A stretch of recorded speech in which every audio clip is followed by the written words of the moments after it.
بسم اللہ الرحمن الرحیم۔ سورۃ الانبیاء کی آیت نمبر 107 میں اللہ سبحانہ وتعالیٰ نے رسول اللہ صلی اللہ علیہ وسلم کو تمام جہانوں کے لیے اور تمام اقوام عالم کے لیے رحمت فرمایا ہے۔ رسول اللہ صلی اللہ علیہ وسلم نے خود کو بھی بہت سے مقامات پر رحمت قرار دیا۔ مشرکین کے ظلم و ستم کے مقابلے میں جب صحابہ نے رسول اللہ صلی اللہ علیہ وسلم سے گزارش کی کہ آپ اللہ سبحانہ وتعالیٰ کی بارگاہ میں ان کے لیے بد دعا کریں، تو رسول اللہ صلی اللہ علیہ وسلم نے اس موقع پر فرمایا کہ لم ابعث لعانا وانما بعثت رحمتا، کہ اللہ تعالیٰ نے مجھے اس لیے مبعوث نہیں کیا کہ میں ان پہ لعنت بھیجوں یا ان کے لیے بد دعا کروں، بلکہ اللہ سبحانہ وتعالیٰ نے مجھے رحمت بنا کر بھیجا ہے۔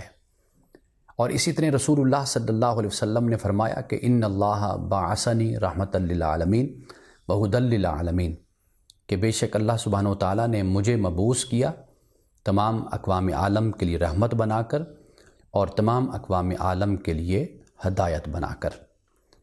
اس لیے صحابہ رسول اللہ صلی اللہ علیہ وسلم کے حوالے سے آپ کی ذات اقدس سے متعلق یہ کہا کرتے تھے کہ کان رسول اللہ صلی اللہ علیہ وسلم رحیماً رقیقاً، کہ رسول اللہ صلی اللہ علیہ وسلم نرم دل اور رحم دل تھے۔ اور اسی بات کو رسول اللہ نے یہ فرمایا کہ اللہ سبحانہ وتعالیٰ اپنے بندوں میں دو صفات کو، دو خوبیوں کو پسند کرتا ہے، یعنی یہ دو صفات پسندیدہ ترین ہیں اللہ کے نزدیک۔ ایک تو فرمایا کہ حلم ہے، یعنی بردباری، اور دوسرے فرمایا العنات، یعنی اس سے مراد سنجیدگی اور وقار ہے۔ رسول اللہ صلی اللہ علیہ وسلم کی شخصیت کا جب ہم مطالعہ کرتے ہیں اور جب ہم دیکھتے ہیں تو ہمیں آپ کی شخصیت اور آپ کی ذات پہ